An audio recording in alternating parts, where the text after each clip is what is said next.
Você já teve a sensação de estar sendo enganado pela sua própria mente?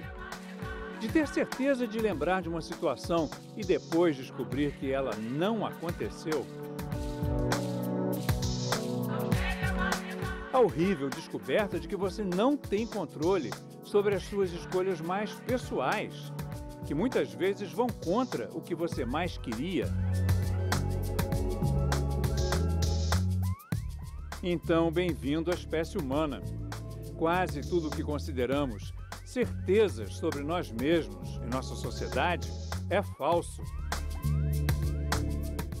O auto-engano, que não é necessariamente mentir para nós mesmos, mas simplesmente ter ideias que não combinam muito com a realidade, o auto-engano é inevitável. O físico e escritor Leonard Mlodinow lançou recentemente o livro Subliminal, Como o inconsciente governa nosso comportamento, onde ele reúne as principais descobertas de um novo campo da psicologia e da neurociência que estuda o inconsciente. Mlodinow tem uma carreira curiosa. Da física, ele passou para Hollywood, onde escreveu episódios das séries MacGyver e Star Trek. E ficou famoso com o livro O Andar do Bêbado, sobre a influência do acaso nas nossas vidas. De passagem por Nova York, Mlodinow encontrou o Milênio no seu bar preferido do bairro do Brooklyn, onde morava quando aconteceram os ataques de 11 de setembro, que o levaram a fugir para a Califórnia. So we are here at the Five Spot Bar. It's a place that brings up memories for you from when you lived in Brooklyn. Yeah, I lived in Brooklyn for a few years, around the corner from here, and I used to come in here and sit at the bar and write and read and drink beer. That's where you got inspiration for your first books? Yeah. You have an interesting career because you started as a physicist, and then what happened? You became a screenwriter. Oh, I've done many things, and I actually used to like to write ever since I was maybe 8 or 10 years old. And I always thought that someday I would try writing, and at some point I decided to make physics a hobby and try writing for a living. But when I did that with film instead of books, I decided to try and break into Hollywood because I really love films, and I ended up being pretty successful and working there for 7 or 8 years on, you know, Star Trek, MacGyver, shows like that. Yeah, I told friends I'm going to review Leonard Mlodinow, right? Yeah. Is that how you pronounce your name? Yeah, perfect. And he's a famous physicist. He wrote The Drunkard's Walk, and he wrote Subliminal, and people were, oh, okay. And he wrote for MacGyver. Oh, he wrote for MacGyver! We love MacGyver. It's like many people's favorite character. Many people's favorite character. I know. I've been surprised. I knew that Star Trek, of course, everywhere, all over the world, people know Star Trek. I wrote for Star Trek: The Next Generation, but it was a surprise to me as I travel around the world for my books that people react that way to MacGyver. I didn't realize MacGyver was such a big hit too. So, any special moment of MacGyver that you remember of those tricks? Well, there was one really cute one where MacGyver had to get by a motion detector, you know, where there's something up on the ceiling, and if you move, it goes off, right? Or it sends a signal, opens a door usually. But in this case, it was going to set off a bomb. And so he had to get into a room, but it was guarded by this motion detector. So he went into the janitor's closet, and as a child, I was very interested in chemistry. So I remembered this trick, and he found something we call ammonia and something that was based on hydrochloric acid, which are kind of cleaners. And he opened, they're both very volatile, they go into the air. And so he opened one bottle here and one bottle here, and as they went into the air, they form, like, they combine, they form a white powder. So the white powder blocked the way from the motion detector signal, so the motion detector didn't see him, and he managed to get in. That was kind of a cute one. We used to do that in the chemistry lab and upset our teacher. Were you kind of a MacGyver guy when you grew up? That's why I liked the show so much. I was very much a chemist as a kid, and I used to make bombs and rockets and flares. And your parents must have loved it. Yeah, they were actually very understanding, but I set the house on fire. I blew up, I burned my arms once up to here on both arms, and I had a lot of mischief. Okay. Your new book, Subliminal, is about the unconscious, about our unconscious self.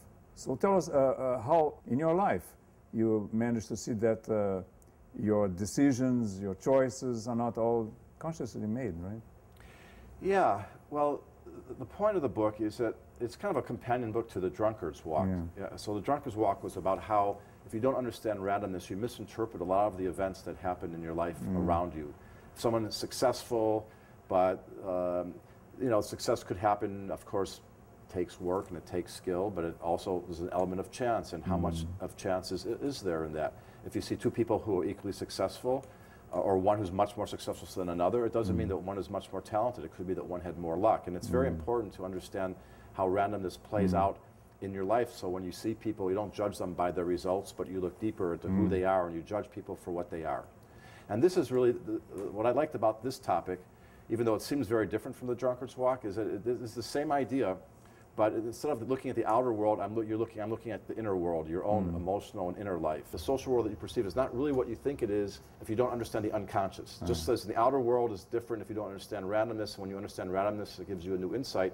So I say, when you look at a scene, I'm looking at you now, and you look very clear and very real to me, and you look three-dimensional, for instance, right? You have some depth, not just a flat picture. But the data that comes onto my retina isn't that kind of data at all. First of all, it's obviously two-dimensional, so it's flat. Also, it's very fuzzy. If I literally translated the data, the light data that's hitting my retina to a picture, it would be a very fuzzy picture. And if you saw such a picture on your cable TV, you would call the company and say it's not working. But what happens is your unconscious mind takes that limited data, and it processes the data. And it uses various tricks, the context, your beliefs, your expectations, even your desires, and all sorts of tricks, and instantaneously, automatically, without any effort on your part, and without you even being aware of it, it presents you a picture, and I think it's real. A 3D clear picture of you, and I think it's real.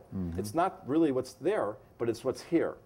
And the point of Subliminal is that our picture of the social world, of other people, the stories we tell ourselves about other people, their character, their personality, or other companies, the character and the worth of the company, or or things we hear, everything about our world is a construction of our mind that's based on limited data, like the fuzzy data on your retina, but seems real. And we read more into things than we really have the justification to do. And so if we don't understand this, then that's what I mean by we misunderstand the picture of our social reality. This has nothing to do with Freud's unconscious, right? No, this is new. So the new unconscious is hidden from you because it takes place in parts of your brain that you just can't get to. The Freudian unconscious, on the other hand, was hidden from you for emotional or motivational reasons. And you could kind of tap into it by introspection, by thinking about your life, by talking to a therapist. But there's not much evidence for the kinds of phenomena that Freud found, other than that the unconscious is a very big factor in how you behave. But what psychologists and neuroscientists have uncovered in the last 20 years is a far different unconscious. But you can't have any access to that unconscious? Let me give you an example. Let's say from consumer behavior. You walk into a store and there's wine on the shelves. And there was a study that was done in England where there was French wine and on the shelves and German wine. All mixed together, but similar price and quality. And you walk down the aisle and you absorb this data. The price of the wine, where it's from, what kind of wine it is, white versus red or Cabernet or whatever the type is, and what you're having for dinner. You think about and you weigh these thoughts and you make a decision and you think you're buying a bottle for that reason. But your unconscious mind is completing the picture using very other data, like your emotions and your mood. And what they did was they played music in the store, French music and German music, on alternate days. And on the days they played French music, 2/3 of the people bought French wine. And on the days they played German music, 2/3 of the people bought German wine. So clearly their mind was weighing other things, but they didn't, when they interviewed them after they bought the wine, they didn't remember, they didn't even register the music. It was soft music in the background. They certainly didn't think the music affected them. But, so you don't know that it's affecting your decision, but if you're aware that these kinds of things affect your decision, you can consciously go, oh, I'm hearing music. So am I buying this German wine because I'm hearing the music and I'm in that mood and I'm going to regret it maybe later when I go home and realize I don't like German wine, let's say? That's what subliminal means. It's under the threshold Under the of threshold, conscience. yes. There's, in politics, I learned from your book, there's a lot of that going on, right? Because people think that they choose a candidate because they agree with the positions of, or something more rational or conscious, and it's not. Because humans are very social creatures. We've evolved to be social, to relate with each other, and we take in subliminal or unconscious messages from someone's appearance, facial expression, posture. And what we don't realize when we're judging candidates, say for political office, just like with the wines, is that these things play into our decisions. A professor at Princeton did a test. He gathered photos of all the candidates in dozens of elections, and he had people come into his lab, show them the photos really fast, and just said, pick who looks more competent. And based on these statistics of which candidate in each race looks more competent, he predicted the outcome of dozens of races for the governor and for Senate, and he was 70% accurate with his results. So 70% of the time, he got the right person as the winner by taking nothing into account from politics, but just their appearance. You can also manipulate people to the point of planting false memories. How is that done? Because when you remember it, you get this very real picture of what happened, and you think, well, that must be what's there. But it's just like when you reconstruct from the fuzzy data on your retina a very clear picture. You remember a few things in your mind about different episodes in your life, and when you recall the memory, your mind reconstructs it by more or less making an educated guess. But it's really just based on these few aspects, general aspects that you remember, and it fills in the details for you. And it seems real and very clear, but it's not. It's based on these few things. And that's why we can have a false memory, and we can be so sure that it's real. And psychologists who know how to manipulate this can lead you into having false memories. And it's a very big problem in legal cases, for instance, because you could have a false memory of someone's looks where you remember the general look of their face, but then you identify somebody else and you're convinced that that's the person. But in general, it works very well, which is why we've evolved as people to have this capacity. It's really a gift to us, because we don't have to stop every 3 seconds and piece together the data consciously that we're taking in. Our brain does it automatically and instantaneously and without effort. Is that how it works in other animals? Yeah, in fact, we share our unconscious mind, or a large part of it, with most other mammals.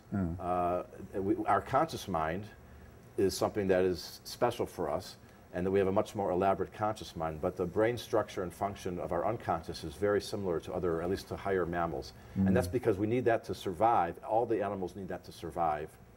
But why we need the conscious thought on top of that is actually more of a mystery today. Scientists don't really understand the purpose, evolution, from the evolutionary point of view.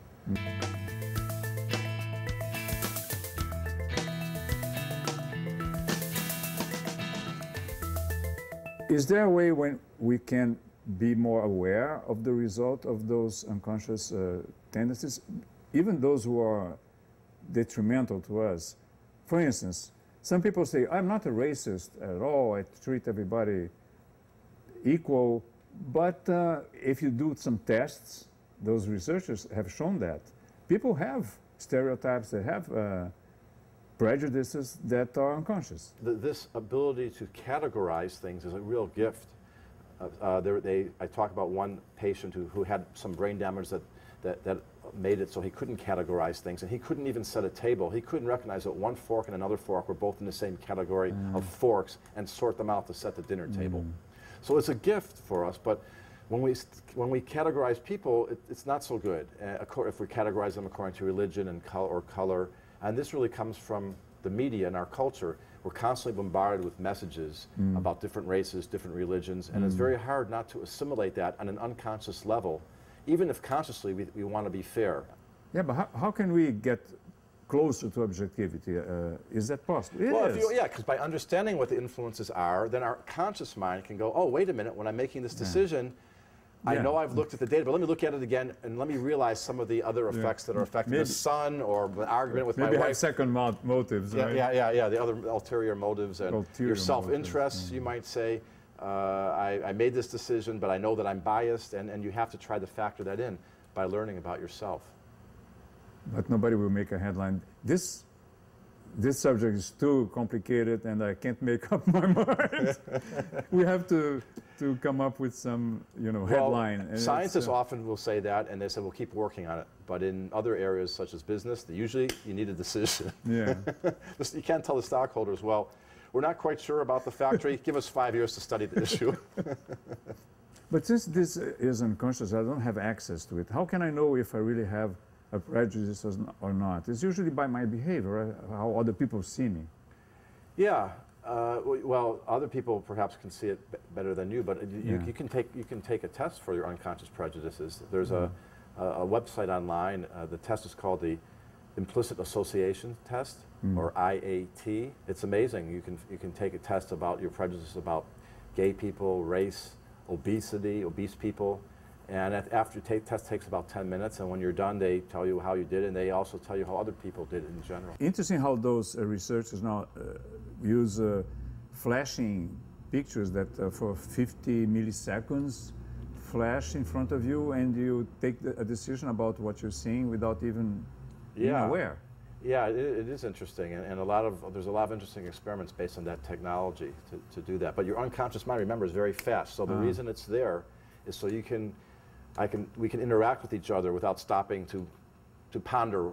I mean, sometimes, of course, you stop and think, but imagine a conversation where between each sentence you really have to, you have to really think about where's the person coming from. I mean, it might be hard to imagine what I'm talking about, but imagine, for instance, you see a woman running for a bus and the bus is about to leave. You automatically understand that person's state of mind, that they're anxious to catch the bus, that they're going to work, or that they're going to be upset if they don't catch the bus. And there's all this implicit information that your mind has without stopping to consciously analyze it. It's just there for you. And if we didn't have that, our social interactions would be very, very tough. So people who have trouble having social interactions is because they don't have that? Well, there's many reasons to have trouble with social interactions, but people who don't have that, such as autistic people, for instance, they have trouble with social interactions. And one of the things autistic people have problems with is this we call theory of mind, the ability to understand what someone else is thinking, just instantaneously without analyzing it and studying it. That's all unconscious. Yeah. I mean, I can consciously ponder what you're thinking, but just by looking at you or just by seeing the situation, I instantly understand a lot of things about you, and that part is unconscious. One thing that I get from your two books is that we find out by learning this that we are not in control of everything, right? That we need to be more humble, but also more grateful, you're right. Right. So why? Tell us about that. I talk about how everything that you do, let's say I'm trying to start a new company, or I'm trying to write a book, or do a physics paper. It can be successful or it can be a failure. And we tend to think it's totally on me, and a lot of it is on me. I'm not saying that's not, but it's just like a sports team. You can have a great sports team, and some days it's just the ball doesn't roll right for them. And what you have to understand is that your effort, all it does is give a certain probability of success, and there's also a probability of failure. And when you look backwards, when you hit a failure, or a success, you know there was a failure or a success, but you don't really know what the problem. It seems like it's 100% because it happened that way, but it's not. And so this gives you, I think, both hope and humbleness, because if you're a great success, you should realize there's other people out there who are just as good as you and aren't a success, so part of it was your luck. Or if you haven't had a success, if you write a book and people aren't buying it, let's say, it doesn't mean that you don't have the power to write a successful book. It just means that you're flipping the coin, and this time it came up the wrong way, and you should keep going. So your decision making, that your conscious mind, which is the thing that we associate with ourselves, is only part of the picture. Another part of the picture is our animal instincts, emotions, and unconscious mind that we all share as human beings, that feeds into our conscious mind, and that's kind of like the baseline that we act from, and it really affects all of our personality and our behavior in ways that we don't understand, and we can only control what we can control, which is our conscious mind. And we should be grateful because it works. And we should be grateful because it works. Without that, our species would be extinct. Yeah. There's one thing that is also unconscious, I learned from your book, which is the self-image. This illusion that, it's not an illusion, but a self-confidence that maybe is a little too yes. optimistic, right? Well, which is good. Which is good, exactly. And as I say, all these things are good, but they also lead to misperceptions. So people tend, more than half the people tend to think that they're above average in whatever you're asking them, right? And of course, only half can be above average. But the unconscious mind helps us to see the world this way, because we hit a lot of barriers in life. I mean, when we lived in the wild, it would be a shortage of food, or it would be too cold, or predators chasing us. And if we had a real sober and objective assessment of life, sometimes we might be daunted, and we might just curl up and just give up. And in our current civilized world, we're protected from a lot of those problems, but it's still true that you might have a great medical challenge, you might have cancer, or you have to go through chemotherapy, or you might be starting a new business and have to work 100 hours a week and no guarantees of success, or whatever field you're in, you have challenges. And it's good that our conscious mind helps us keep a positive attitude about all this and about ourselves. And it helps us to overcome barriers, and we accomplish things that we wouldn't have had we not had this optimism. And this is unconscious. And this is unconsciously created. It's very hard even to counteract it. And in fact, guess which people have the most realistic view of themselves? They tend to be the depressed people, people suffering from depression. So it's one of the things that helps us not be depressed. One great thing is you always tell stories about your parents, right? Yeah. Great stories about your parents. And there's a story that ends the book that has to do with that. There's this optimism that you believe you can overcome anything. Well, my parents went through the Holocaust and were in concentration camps in Poland, and they met in New York after the war, and they were very poor. And my father worked in a sweatshop sewing. He was a tailor back in Europe. And my mother at the time wasn't working, and they couldn't really pay the rent. They were having hard times. And my father came home one day and said, "Oh, guess what? We need a new sewer, a seamstress, and I got them to offer you the job. You can have the job. Come with me tomorrow, and we'll go. And that will have twice as much money, and we'll be together." And the only problem with the plan was that my mother didn't know how to sew, and she had actually been in a wealthy family before the war and had no need to learn that skill. And my father said, "Well, no problem. We have a few hours overnight. I'll teach you." And my mother was not as optimistic as my father, and she was very worried about her own abilities. And so they had a discussion, and he encouraged her that she could do it and not to worry, and he would help her out. And you know, sometimes I think we get together with people not just because of the way we see them, but because of the way they see us. And he saw that she was capable and she could do it. He worked through the night teaching her how to sew, and the next morning she went and she got the job. It's a beautiful story. Thank you. Thank you. Thank you very much. Para saber mais sobre essa entrevista, deixar sua opinião, vá ao blog do Milênio. Até lá.